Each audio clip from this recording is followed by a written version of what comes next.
It's fitting that we host this panel today here on workplace policies that support gender equity because it was in this room about a couple months ago that I was asked to come train on gender equity to the whole team at Metro United Way. So the commitment to equity in all of its forms is very solid here at Metro United Way. We want to thank you. I also thank Trent Finley for both facilitating that first program, the discussions that came after that, and this program today. My name is Gretchen Hunt. My pronouns are she, her, and I serve as the director of the Office for Women in the Office of Equity in Louisville Metro Government. And I'm joined here by some super colleagues, our Deputy Mayor, Barbara Sexton-Smith, Executive Director Joy McAtee, who you'll hear from in just a minute, Amber Harris with the Office for Equity, and I want to thank all my colleagues for supporting equity and for Mayor Greenberg's support of equity in all that we do. I also want to thank Rushu Townsend, who's in the room adjacent, who's providing childcare for this event so that we can make sure that it is an equitable event and that we're removing barriers to any parent of kids, but that disproportionately often falls on women. So we want to thank you, Rushu, who's in the room adjacent, for supporting this panel.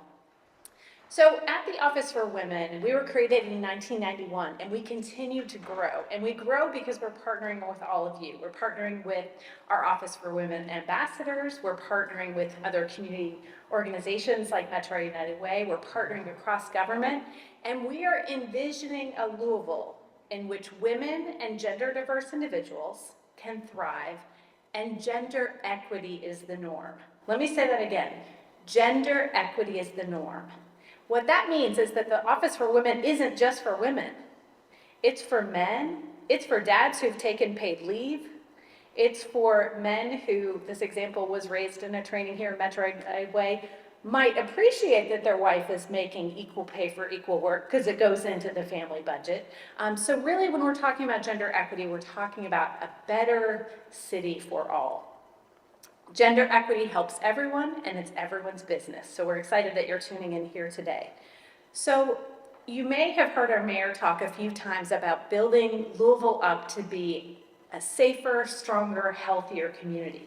And that really begins, if you think about it, in our homes, in our streets, in our communities, but also in our workplaces. We spend more time in work than many places in our lives.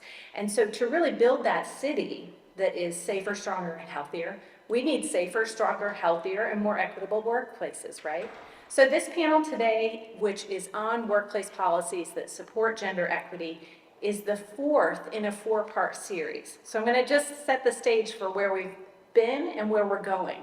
A year ago in November, we gathered at the Norton Sports and Learning Complex for the first panel in this series on gender equity and economic development or economic empowerment.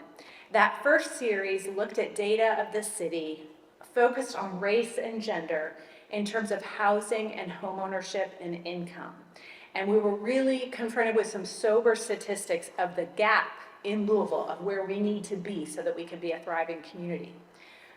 Then we moved to a second panel that focused on supporting our crumbling childcare infrastructure and how vital that is for all people who work and for our kids, first and foremost, our future, right? Raising those children to be healthy, happy, strong, successful, but also on women who have disproportionately left the workforce and still not regained their positions in the workforce post-COVID. Our third panel focused on an issue that Mayor Greenberg also brought up to me in his very first conversation with me about the Office for Women, of looking at how do we get more women in jobs that have traditionally been held by men, including firefighting. We'll hear from Sergeant Green in just a minute. But that panel looked at occupational segregation in tech, in construction, and in firefighting, and how we get more women into those jobs that are traditionally held by men because they happen to be often higher paid. So when we're looking at economic viability, that is a strategy. The fourth part today is talking about workplace policies, and I'm just so excited that we're rounding out about this. Now, where we're going from here, this is really just the start. We're gathering some local and state experts on these issues. We're hearing from community, and then we want to turn this into a short report that will be accessible to everybody, that will have the links for all 4 sessions. So if you missed them, you can go back and see them.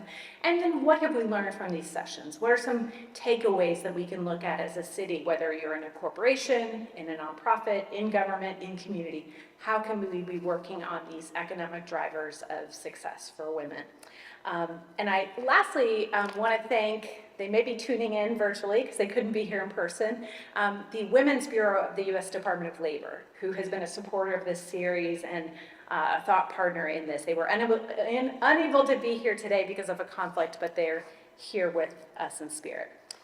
Okay, last thing, there is some really exciting news out of the Office for Women and out of the city of Louisville that you may have seen last week, but I just want to raise it because it's relevant to our work here today.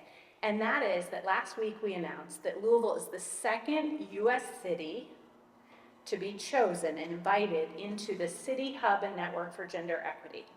That is a network of 10 cities, 11 with Louisville, across the globe that includes small cities like London, Tokyo, Melbourne, Mexico City, Stockholm. And we are part of that network because they looked at what we're doing on gender equity in the city. They looked at the work out of the Office of Immigrant Affairs and said, we are interested in bringing you in and partnering together. So that's part of this work as well. Without further ado, I want to introduce my executive director, my co-partner in justice work, the incredible Joy McAtee, who's going to be the moderator for this panel. And so when you think about equity and advancing equity in all its forms, Joy's really leading a lot of that work in our city, bringing together the Office of Immigrant Affairs, the Office for Women, and the Human Relations Commission. So she is definitely one to watch. Joy McAtee is a Louisville lifer who takes tremendous pride in her hometown and is a proud graduate of the historic Central High School. Joy earned her undergraduate degree at the University of Kentucky, sorry for any of you UofL fans, and master's degree from the University of Louisville, sorry to any UK fans. As the executive director of the Office of Equity at Louisville Metro Government, Joy McAtee is dedicated to uplifting her city by any means necessary, and her work is reflected through her passion for improving equitable outcomes for historically marginalized communities through policy, advocacy, and resources. I'm going to jump right in by starting with Takesha Nunez, just to begin with telling us a little bit about your work and how this discussion correlates with some of the things that you were looking to implement within your workplace, and then we'll work our way down. Thank you. My name is Takesha Nunez. I work for the University of Kentucky. I formerly worked with the health department, and that's where I kind of developed a lot of my thoughts about equity in the workplace. Probably didn't have the same terminology of gender equity when I first started doing it and looking at it, but it was how can we have employees be successful at work while not worrying about what's going on at home. So one of the issues that I have encountered personally was if I wanted to be at one of my children's events, but I'm supposed to work from 9 to 5, how can I work with that? Do we need to have flexibility in our work schedules? So I used to work with Healthy Start. Families would get put out of the program, with the HANDS program, like families would get eliminated from the program because they had jobs. And we did not see people after hours. So one of the things that I talked to my supervisor about at the time was, hey, can I see them after hours? And then I have that flexibility to do what I need to do for my family. And having programs and having processes like that make better employees, and it makes people feel safer about being at work. It makes more sense. So now at the University of Kentucky, as we all know, there's been some busing issues. I had an employee whose child's bus stop was in an area where she didn't feel safe with her walking that distance home. So I would let her leave every day at a certain time to pick her child up from the bus stop and then make sure that she was in a safe place and then come back to work. So having that flexibility made her not have to worry while she was on the clock doing work for the city, because we are working to be compassionate to the people that in our community. How can you do that if you're not doing that in the workplace? So those are some of the things that I've looked at and what I try to implement every day at work. Thank you. Dr. Moyer? Sure. Hey, everyone. I'm Sarah Moyer. I am now work for Humana over Humana Healthy Horizons in Kentucky. It's our Medicaid product. But I also came from the health department. Used to run the health department all the way through COVID. And I think here today because one of the big policies that we researched and pushed and did get passed before I left was paid parental leave, and just the benefits of having paid parental leave for our staff. And for ourselves. So I guess through my career at the health department, I was actually a U of L employee and so had paid leave and was able to take that 3 times. I have 4 kids, and just seeing that benefit and how that was able to keep me in the workforce, and then knowing the reasonings and all the great health benefits, economic benefits for their moms and the dads economically, and for their health, for staying able to push that through within the city. Hello, my name's Ann Treeps. I'm with Louisville Metro Government in the HR department. I'm an administrator, and I have responsibility over our compliance functions, and one of the primary ones that we administer is paid parental leave. We get a lot of very happy employees who are able to take paid parental leave, but also the new crime victims leave, which was just begun at the first of this year. And I can talk more about that, but because domestic violence, it's specifically domestic violence and crime, and because that falls so disproportionately on women, this is a policy that to create this leave that a lot of women who are in a very difficult time in their life can take advantage of to help them get through the incident or incidents if they are Louisville Metro employees. My name is Ashby Green, and I work for Louisville Division of Fire. I am a fire inspector, which means I work in the fire marshal's office. I work in outreach and education, and then I also have an area of jurisdiction in terms of fire code enforcement. So I've been with Louisville Fire for almost 6 years. Prior to that, I was a full-time career firefighter for about 15 years at 2 other agencies.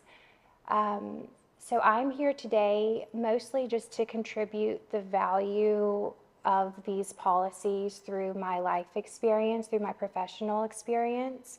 Prior to working for Metro, as I mentioned, I worked for agencies that were smaller, and they didn't have the same policies that Metro has, and the lack of policies, of that type of policy, equitable policies, really impacted my family and the trajectory of my career. So I'm just here to vouch for how crucial and valuable equitable policies are for families, for everyone. Hi, I'm Shanice Nelson. I am here today as a lactation consultant. I also serve on the Breaking Barriers Council with the ACLU of Kentucky.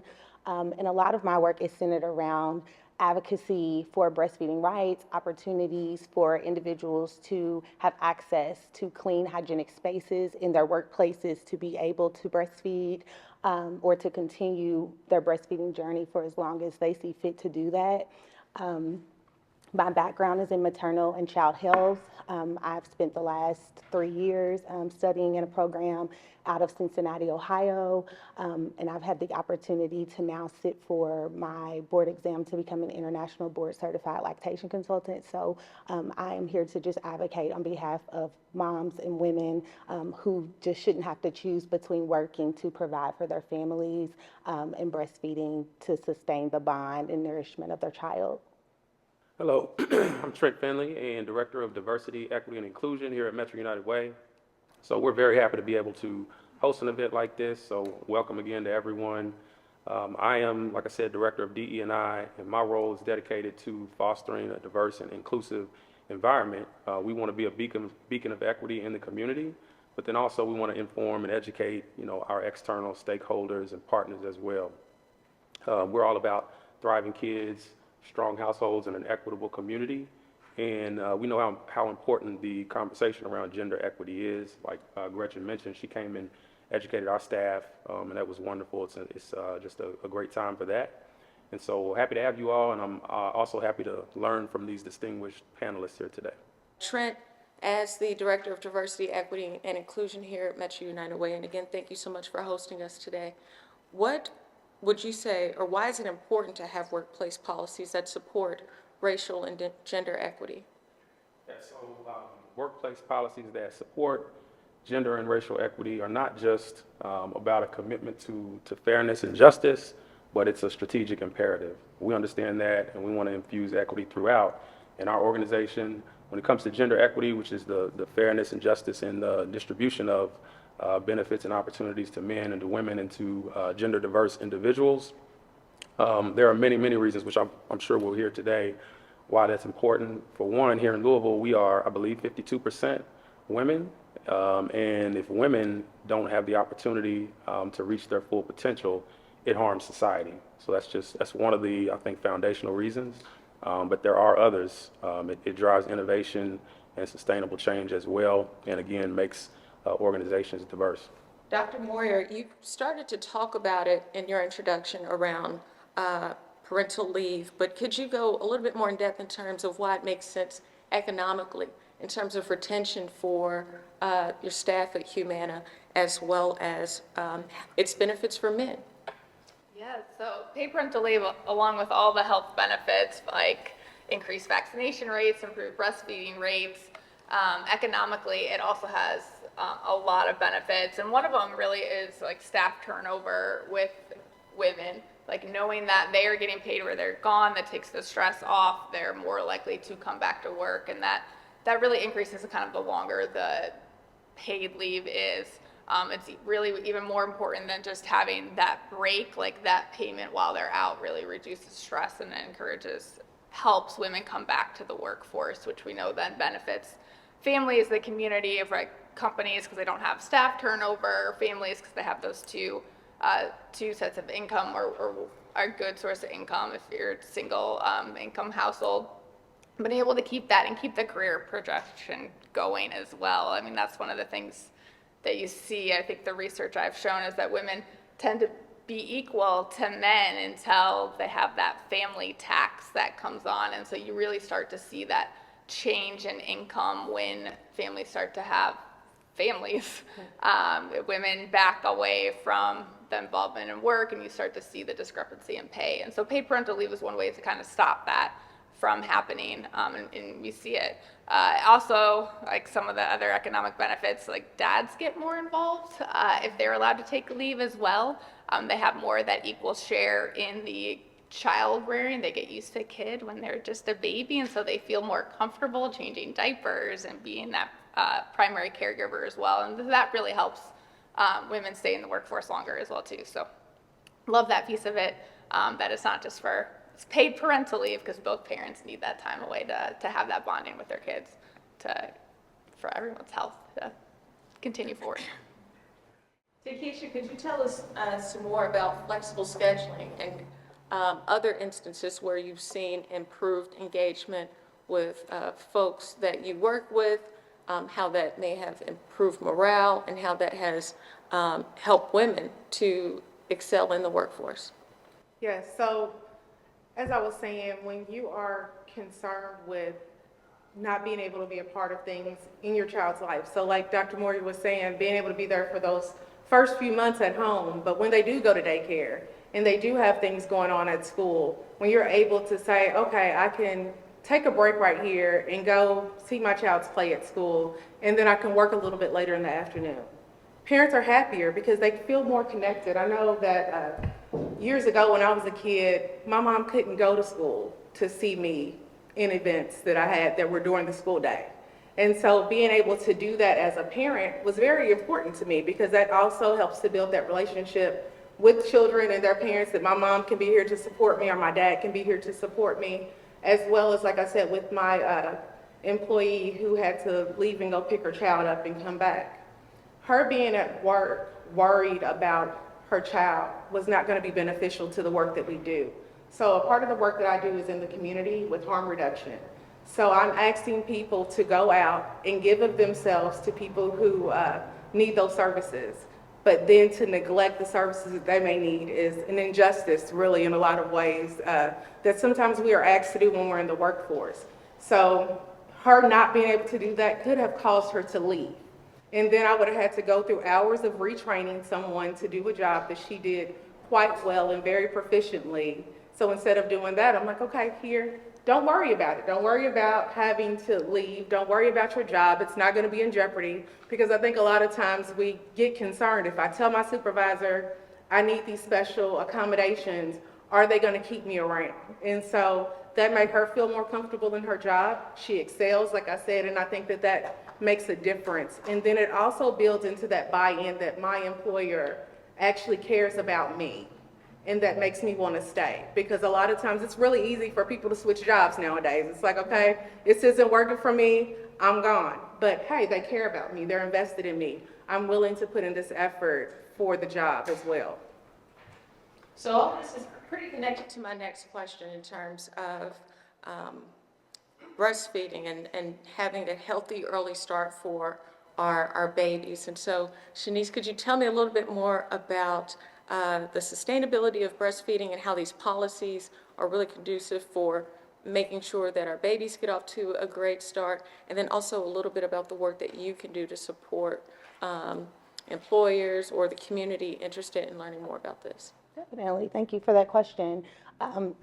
Most importantly, workplace policies are super important to help individuals and families sustain breastfeeding. One, because women feel valued. And that translates into employee retention. Because I feel valued, because my employer cares about my family life, they care about the bond that I'm able to maintain with my baby and with my family, I am more likely to stay with this company. I am more likely to grow with this company.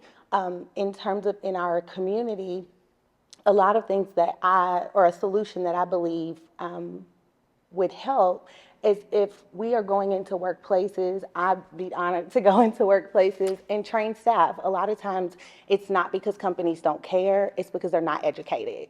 They don't understand what it is that their employees need. What does it look like if I have an individual on my staff who just had a baby, whether that particularly is a woman, but even for males as well, how do I support him to support her? Do I have a clean, hygienic space for her to be able to express milk? As a lactation consultant, one of the things that I oftentimes hear is, oh, somebody just told me I can go in the bathroom, which is not hygienic, is oftentimes not safe. Sometimes individuals are able to use someone else's space, someone else's office that may be vacant in the moment, but does that space have a locked door? Oftentimes people's safety is violated because someone just opened the door and they walked in and you were exposed, and those are things that make a difference. That's the thing that can be like, whoop, I don't want to breastfeed no more. I don't want to be a part of this. Or because people, as Takesha said, show up and they're afraid to ask for those accommodations and say, hey, this is what I need in order to be my best self at work, but to also be the best parent that I can be to my child, or in the absence of my child. Are there maybe one or two things that the workplace can do to address it, to make it feel more normalized and accepted and welcome for folks to do in the workplace? One of the first things is to just begin having general conversations. If you notice that there's someone on your staff that is going to be having a baby soon, maybe just ask those questions, and it might feel personal, but again, it goes back to that value factor of like, someone cares, someone sees me. And so just asking like, hey, have you thought about your infant feeding plans? What does that look like? When we get into paid leave, how long are you planning to be away from work? How can we help you in the transition back to work? And so asking those questions in advance can also begin to help staff and leadership create those accommodations, create those spaces, and say, hey, we know that someone's gonna have a baby potentially in the next 60 days. It may be anywhere from 8 weeks to 12 weeks before this individual returns to work. That's anywhere from a 2 to a 5 month time frame for you to be able to create those accommodations, create a safe space for that individual to be able to not only express milk, but then to store the milk that they have expressed, so that it's safe and it's not spoiled by the time they get it back to their baby. Women experience higher rates of gender-based violence and may also care for family members who have experienced crime and trauma. And could you share with us about Louisville Metro government's Crime Victims Leave policy, how you've seen that positively affect folks who may have received that support from the workplace? Louisville Metro government's domestic abuse and criminal victimization leave was created pursuant to an ordinance passed by Louisville Metro Council that went into effect on January 1 of this year. And it allows Louisville Metro government employees who are victims of domestic violence or crime, any other type of crime, up to 7 days of paid leave per calendar year in order to take care of medical or psychological care that they need, or to attend to business or legal matters related to the domestic violence or crimes. So this gives them paid time off, 7 days of paid time per year to get medical attention, to get counseling, to relocate if they need to relocate, to participate in legal proceedings related to the domestic violence or crime, or anything else that may come up. So since the beginning of the year, we've approved 9 applications. And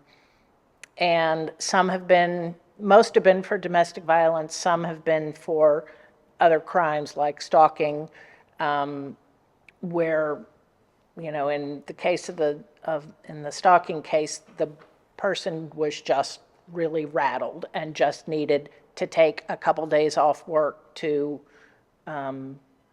recuperate from the experience, in addition to participating in legal proceedings around that. But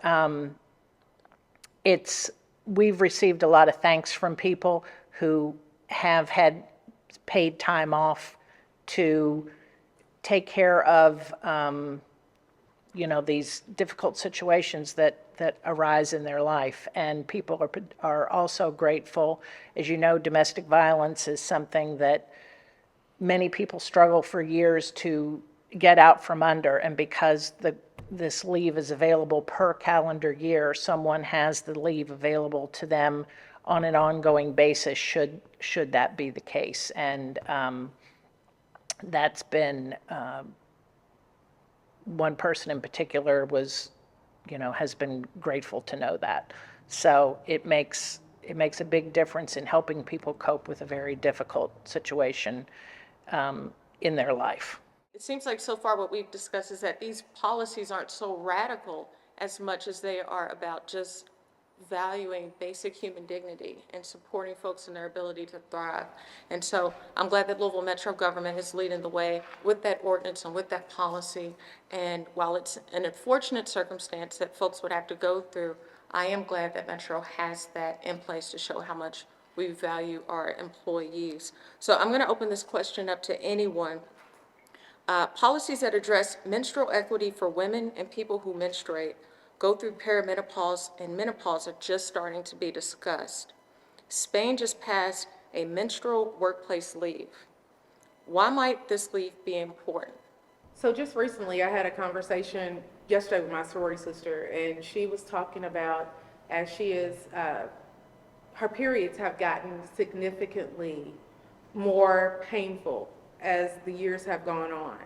And she has talked about how she has bled through her clothes at work and the embarrassment of having to go home and change her clothes when she could work from home with some of the work that she does. So having the ability to be able to work from home as you are going through that, or either take the day off, because a lot of times it can also go into bad migraines for her as well. And so it's not an issue that everyone experiences, but being mindful that this is something that in a way is a human dignity effect as well, because if you're walking around with blood on your pants, I know as a woman and as a young girl, when remembering like going back to high school and middle school of I'm starting my period and now I have to explain as a grown woman why my clothes are soiled. is a human dignity thing, and I think that it's important, and it also keeps people from having to use all of their sick time, because we don't know what else is going on with that person. Maybe they have a family member that they're caring for, or maybe they have young children, and we have to look at ways that we can accommodate either by being off or by allowing people to work from home during those times. Having period products on site that are available to help with the reduction of those types of emergencies are a good way to have good workplace policy for that. So we've talked about several policies and why these are policies that everyone should be concerned about.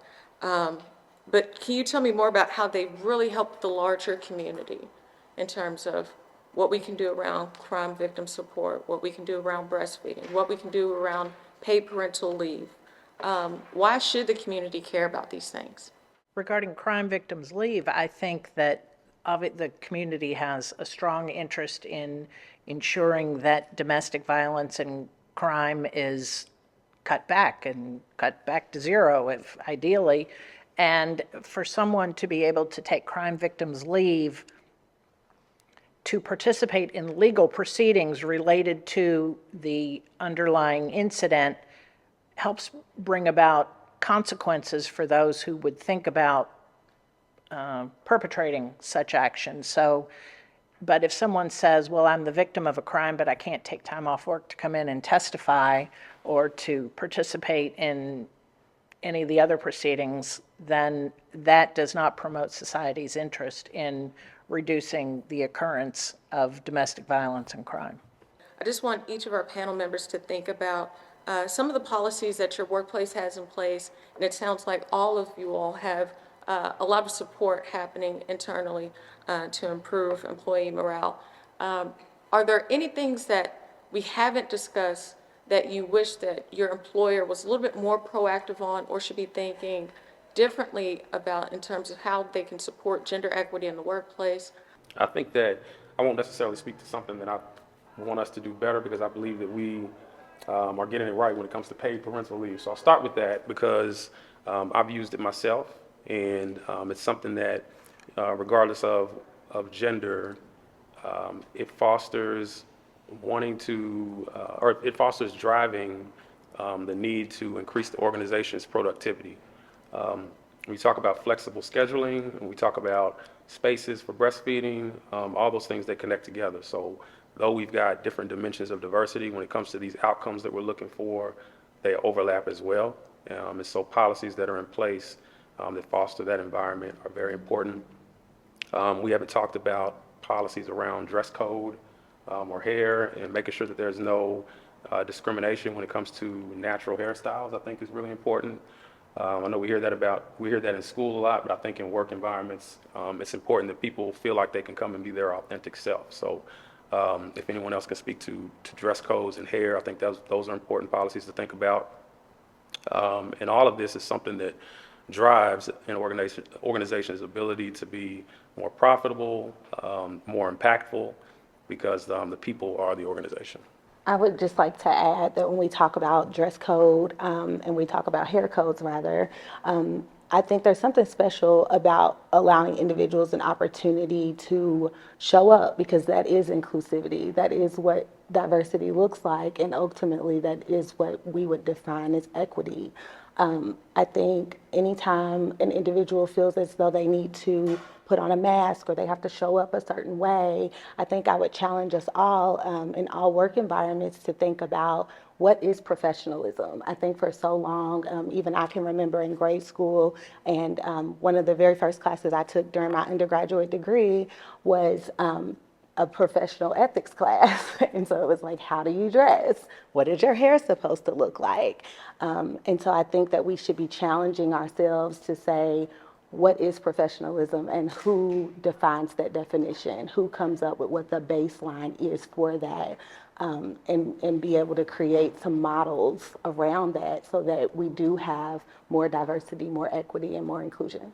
What are some things that you're working on right now, and also with community in terms of opportunities within the fire department, and then just engagement with young ladies who may be interested in a career in fire?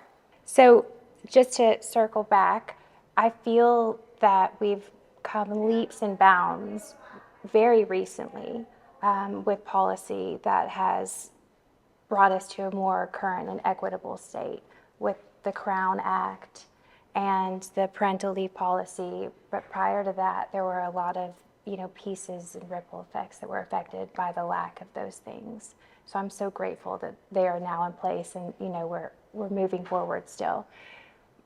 Historically, emergency services has a very disproportionate gender staffing ratio, specifically the fire service, which just goes back to women not necessarily being welcomed to the job professionally nationwide until the 70s. And so because that was just so recent, there are still very few of us.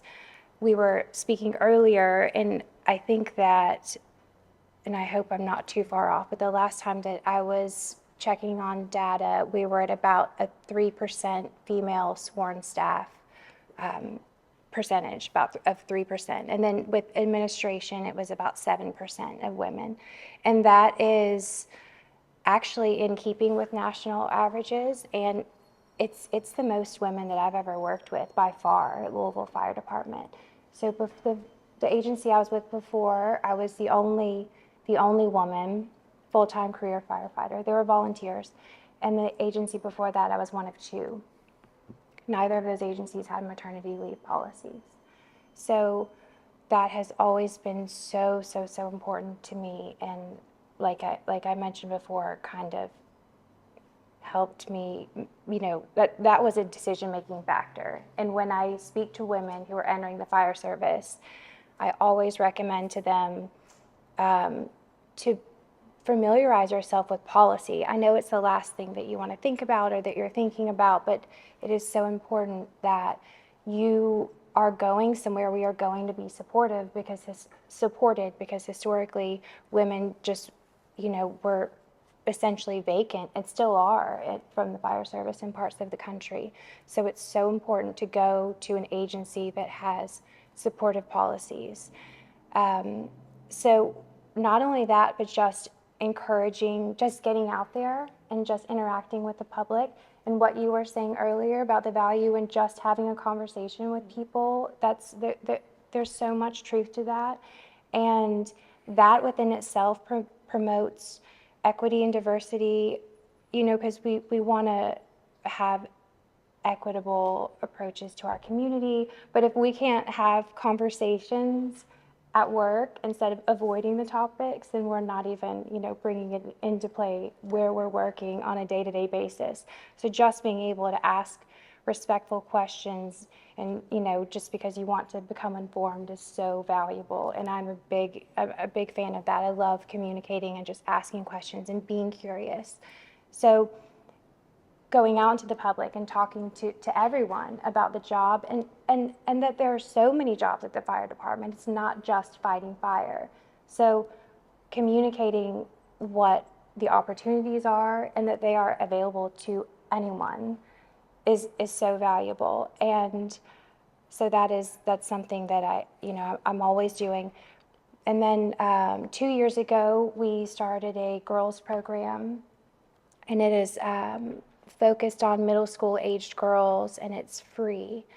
And it's a summer program. And so they come and they learn not just about fighting fire, but again, the other job functions that the fire department offers, like arson investigation, code enforcement, education, data analysis. They get CPR certified. We have a big emphasis on empowerment and the power of yet, and essentially neuroplasticity. So just kind of reframing the way that you approach things. Like maybe you don't know how to do that yet, but that's just a yet. You just don't know how to do it yet.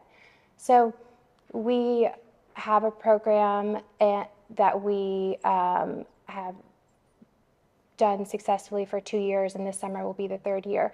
And we offer a opportunity for continued engagement. So the girls can continue to do training with us, fire service training, and learn about different safety initiatives that we're focusing on. And then we go with them to their schools so that they can teach their peers. So everyone knows that the fire department, goes to the schools and teaches and interacts with the children, and we love doing that. But a big part of our girls program is where we're empowering them to do that. So we're there to support them and jump in if they get stage fright or if they need resources, but where it's kind of a train the trainer model.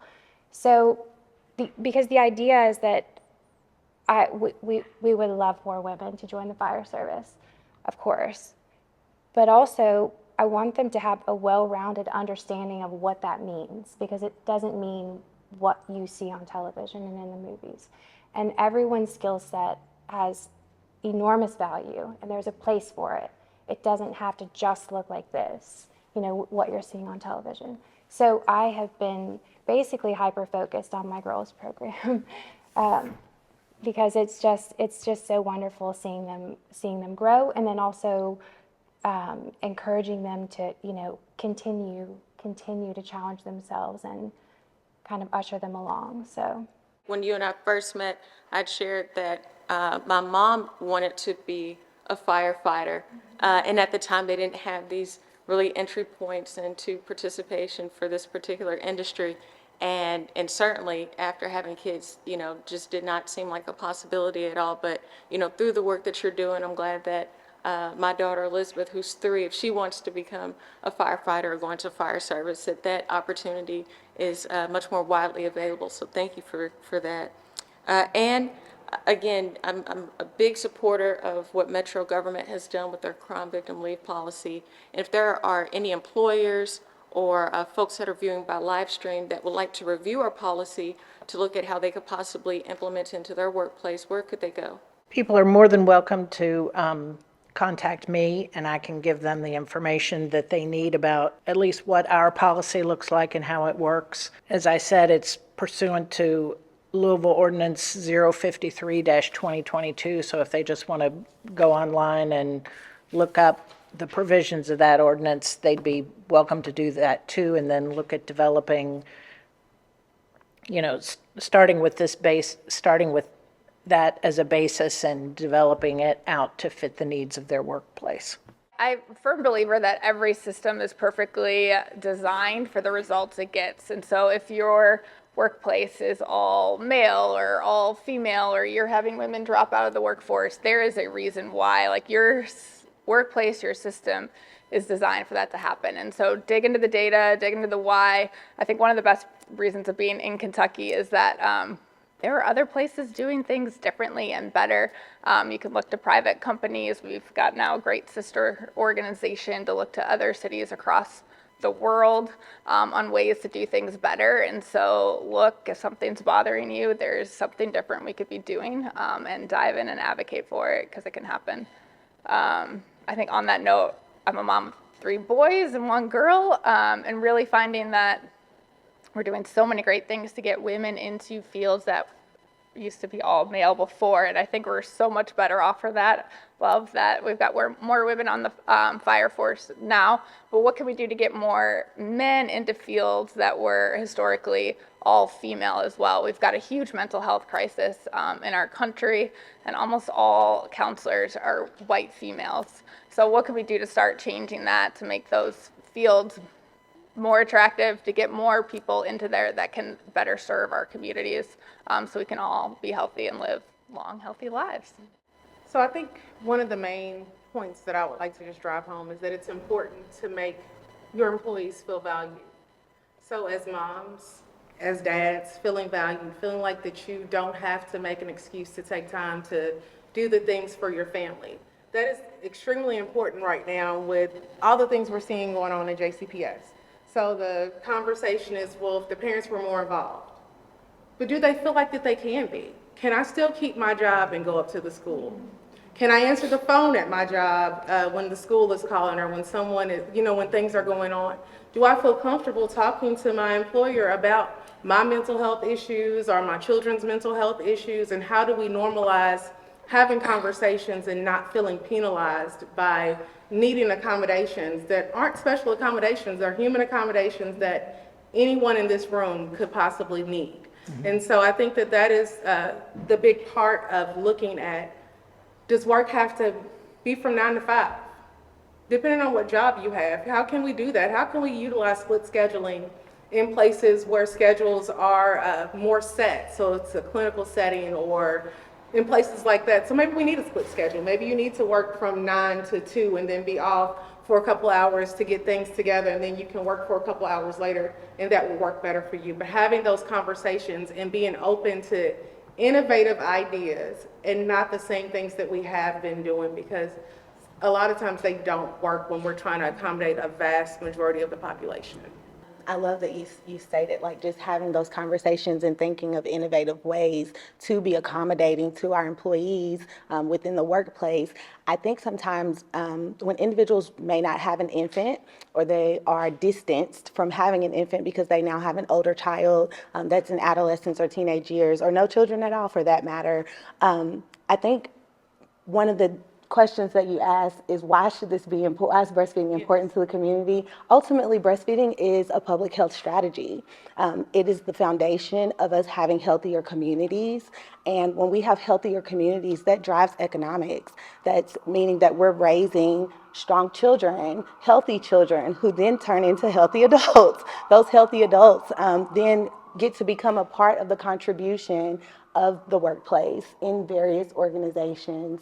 And then we are driving home larger footprints and bigger pictures.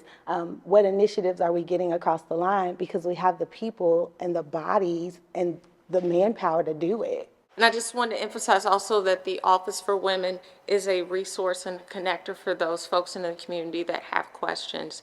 So with that, is there anyone that has a question for any member of our panel? My name is Officer Kyle Ixner. I'm with the Policy and Compliance Office with Metro Corrections. I just had a question for you about the domestic violence and crime leave. Just a question I had, I know like with paternity leave, which I was fortunate enough to take advantage of that a year and a half ago, and it was amazing. The first one, I didn't get that opportunity, and I got like 4 weeks at home, and it was all my accrued time, so that when I came back, there was no time left to take time away from work after that. So it worked out wonderfully. I got to spend that. It's kind of sad because I feel like I was closer to my second one than the first one. So, but I tried not to, make figures. But the question I had, I know with the paternity leave, it was a consecutive time away. With the crime leave, is that a consecutive time period, those 7 days, or can you use it intermittent? I know you said you use for different proceedings, for like court proceedings, things like that, they may be different times. Would those cover those days? If, say, I needed this one in a month from now, I needed to go do something else. Sure. Okay. Sure. Crime victims leave can be used either continuously or intermittently, and doesn't even have to be used in full day increments. So somebody may have, an appointment or a meeting in the morning, but they still can come into work in the afternoon and save up some of that time. So it's whatever suits their needs the best. Thank you so much for being here, because I'm looking around and it's just you that's in uniform, and also, one of a couple men. So I appreciate that. And I loved hearing your experience with the parental leave policy from a father's standpoint. It's so valuable.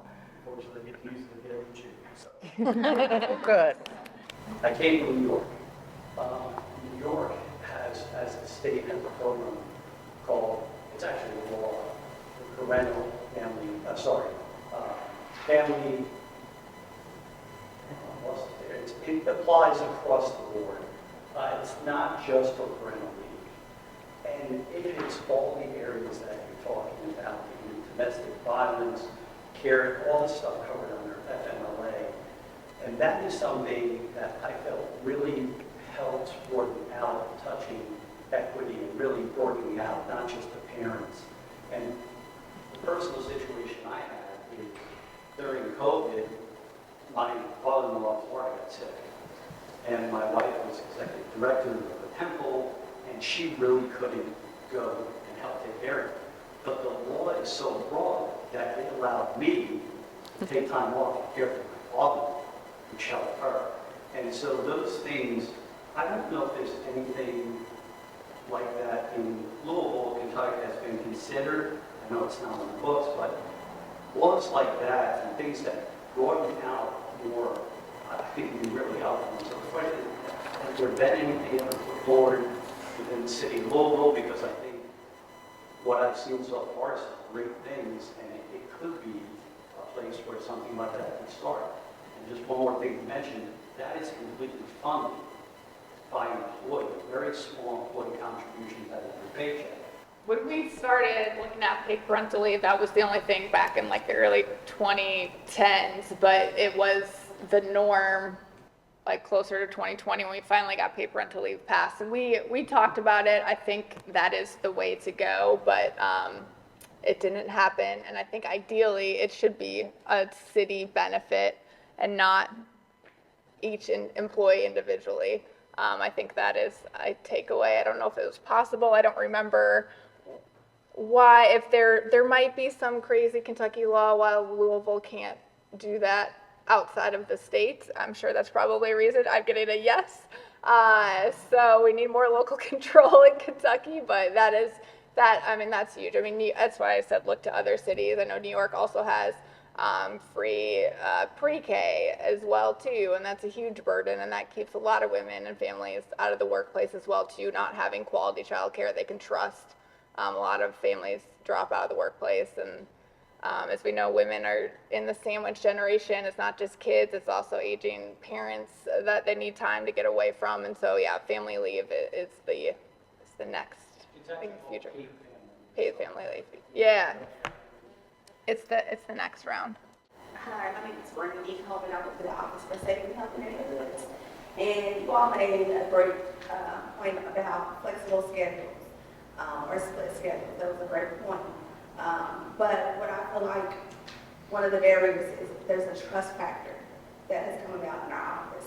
So if you all have any suggestions on how we can convince leadership of implementing flexible scheduling so that our employees can, take care of what things they may have going on at home or with the children. Any recommendations on how we can build trust between employees and leadership staff so that we can implement those type of options? I can speak to that and how we do it in my bureau at the fire department.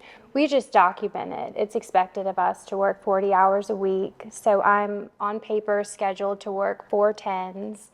Probably everyone that works in my bureau knows that that's not going to happen because I'm a single mom of a 5-year-old and also a 16-year-old. So I have to do all these same things, take her to school, be here and be there. So we just have documentation. I'm going to come in at 8 and I'm going to make up those hours later on in the week.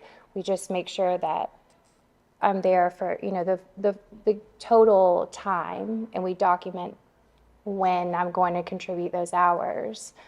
So it isn't necessarily on the honor system. It's, it's on paper, but I do have the flexibility to decide when I'm going, if I'm going to come in late or leave in early, or even and also what you were saying about being able to reach the community outside, outside of working hours, that's another factor.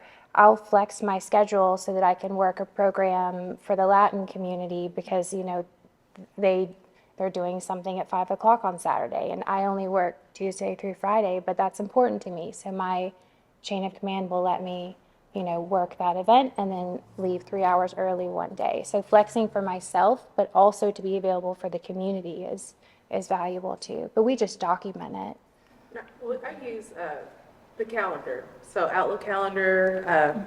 I have an events calendar that my team, they put down their events, and they also put it on their personal calendar because it's a safety issue as well if you are in the community. So no one should be like, oh, I decided to go work an event tonight. It needs to be documented, not only just for the trust factor, but also just for the safety factor. If I have someone out in the community, I need to know where they are in case something happens. And so we use a calendar. I also do a weekly report where on Mondays, people put down like, hey, this is what I have going on, any barriers. So like if there are barriers and we don't have time to talk about it, well, this is going on, I'll have to leave at this time. How can we work with that? Can I schedule a meeting with you about whatever these issues are? So I try to have a couple of different ways that we can communicate, but in some formal ways so that I don't forget, because, you know, we're all human, so that I can go back and look at that weekly report. But everything is on the calendar, and we meet and we talk about it. And so it's not a thing of building trust where you just decide that you want to change your schedule. Let's have a conversation, and then that's built both ways. I think there's tremendous value in the city setting the standard and providing really generous parental leave. But I think there's a difference between having a policy and then changing the culture around it. I know that with my last child, my husband was in a new role and he was able to take 3 months off along with my 12 weeks, so we stacked it. And it worked out really great because we were able to keep baby out of childcare until about 6 months. But I also have met friends that work for companies that have incredibly generous paid leave for both parents. But the dad felt that he could, it was 6 months, which is pretty amazing here. But the dad felt that he really couldn't take more than a couple of weeks because while that was the official policy, it wasn't what the norm of what other dads are doing. So can you talk a little bit about how, clearly we have an enthusiastic parental leave participant for paternal leave, but can you talk a little bit about how the uptake has been and if you're seeing like a resistance in the culture? At Louisville Metro, we have actually more men who take paid parental leave than we do women. So it's very popular among the dads, and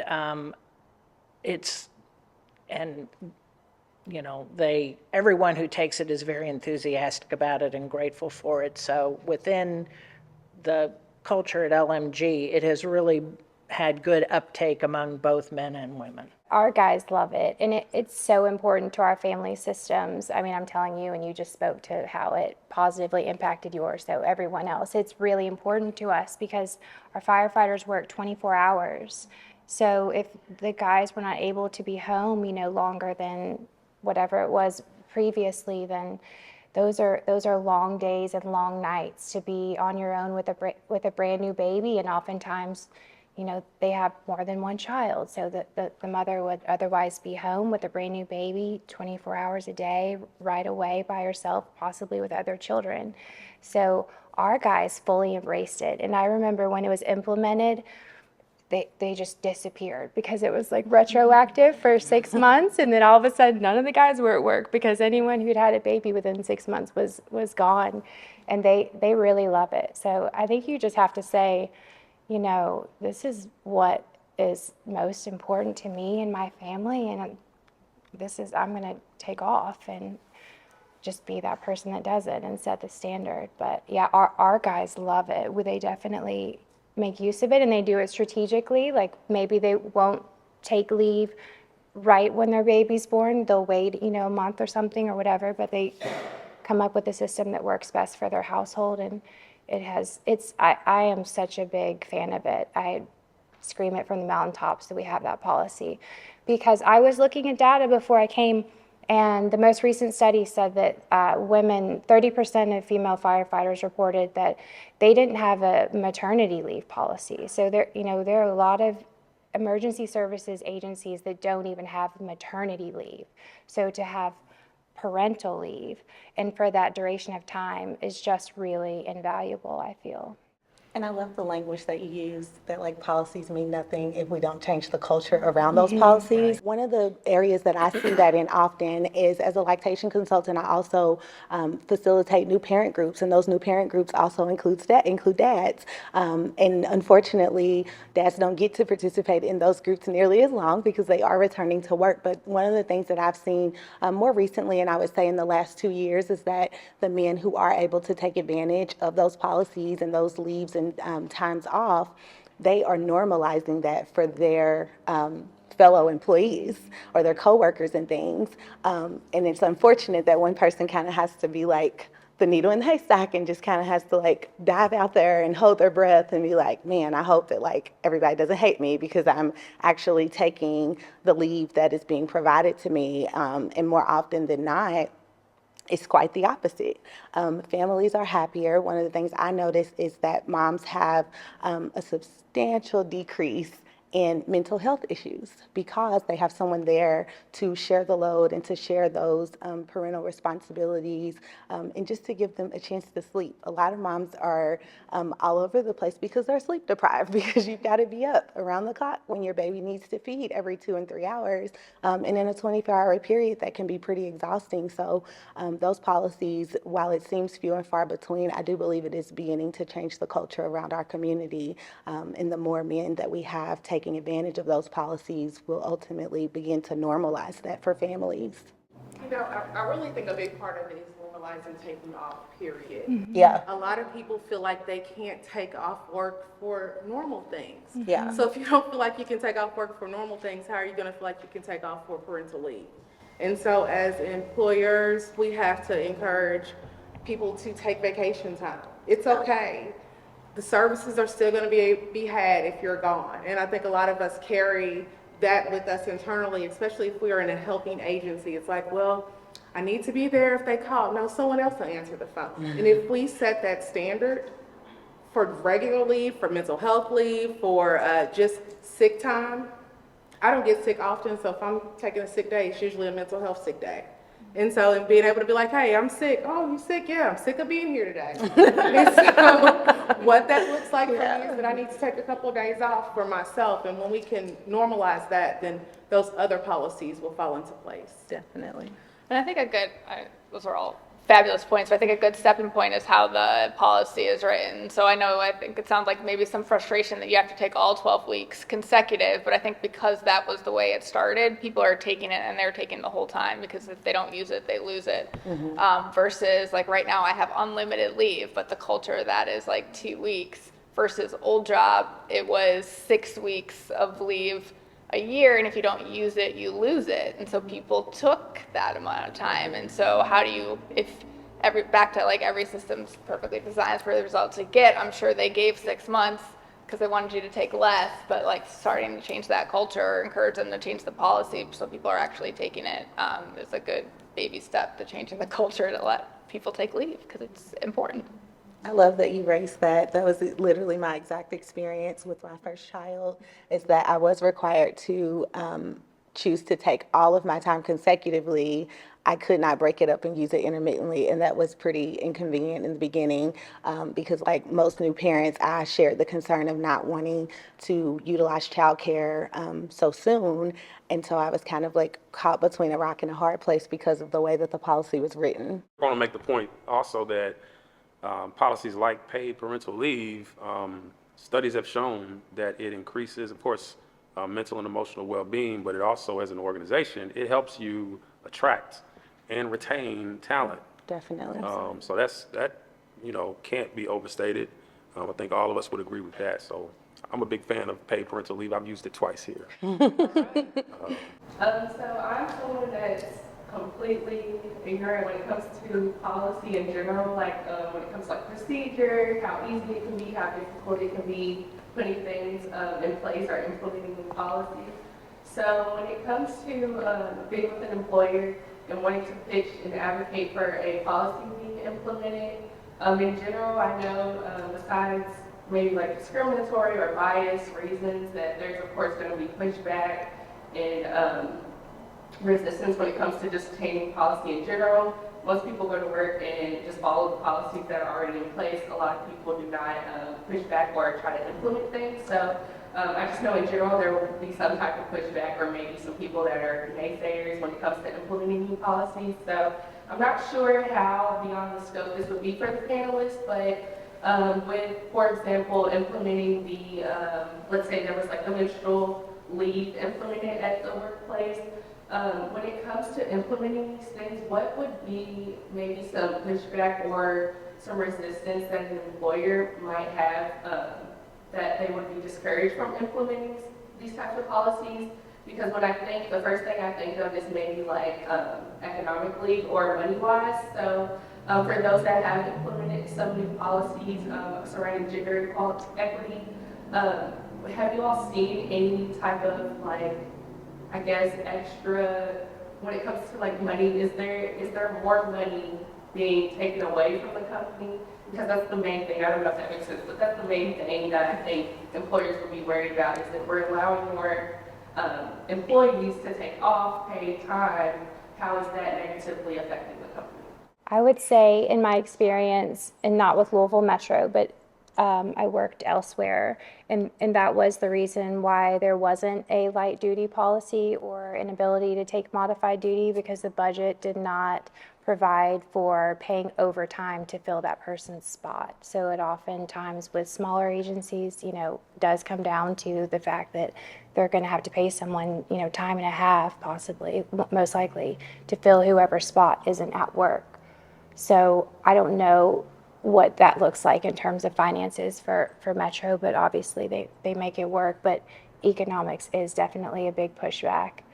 And I appreciate what you said about just rolling with it instead of, but what ultimately happens is people will just resign, so it is a direct retention issue. Do you all have anything to contribute about what prohibits change in terms of policy other than economics? I think I did actually really answer, because it's kind of like a win-win thing, because like you said, people will ultimately, if they don't agree with your policies in place and no one's advocating to change it, they'll resign, which means they're paying for more training, they're paying for interviewing and time of that sort. So, and in general, that will probably keep people to stay with the company longer and knowing that someone's investing in them. Hello, my name is Kiana Lee. I am also a financial coach at Goodwill. And kind of to second Amaz's question, how would myself, specifically speaking, go about maybe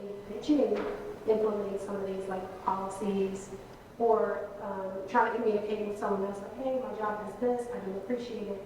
How could someone get started and or who should they speak with if they want to, hey, I heard about this policy, how can I begin implementing it with one working with or the employer?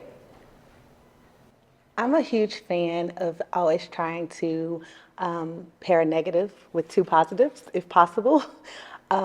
So I think that you can present what your concerns are, but I would also possibly channel that with the benefit to the company. So as someone mentioned, the time and the resources that it takes to train someone else when we have an increased retention rate, and just looking at the data of the organization, if you have access to that information, go down the rabbit hole and figure out what is happening negatively because of this change not being in place, or because of us not having a policy that fills a gap. And I think when you can go and you can advocate with saying, here's the problem, here's the gap, if we fix this gap, here are all of the positive things that flow out of that. These are all the things that improve because of that, whether that's processes, whether that's retention rates, productivity, just whatever that might look like for your workplace. I appreciate everything that you said, and I just want to add a couple of things to it, but yeah, those are all the same things. Two things that stand out to me in addition to everything that she offered are find a similar organization to yours that has implemented a policy that you are seeking, and compare so that you have, an evidence-based solution to say, well, over here they did this and it worked for them. That's always good. Oh gosh, I just forgot the other one. Oh, and also if you have a solution, offer that. So instead of, going and saying, this is a real bummer, I don't like it, it's not working for me, and leaving it at that, saying, I think, we could try this, or this, or, so offer hypothetical solutions just so that it's not begrudgingly, proposed to them, and it's more growth-based, and then you have evidence where a similar organization implemented something successfully. Evidence-based research is going to be a bestie. Yeah, for sure. There are people out there who've done all that for you. So the health department did a policy brief on paid parental leave. I think it's back in 2019. It was the last time it was updated, but it's got all the workplaces in Louisville that have passed it and the economic benefits. I think the Office of Women's probably is taking that on more now, and so I'm sure they have some. It sounds like that might be the next panelist series. So just reach out. I would reach out to health department, Office of Women, Office of Equity, and they could probably direct you to where you might be able to get that, because there are people that's their job, is to put those briefs together so you can just hand it to them to make it easier. But don't get frustrated too. I mean, it sometimes can take a lot of work and a lot of time, and you might not get what you want. So like, I think it took us over 6 years to get paid leave in Metro, and we wanted paid family leave. And so just being willing to compromise and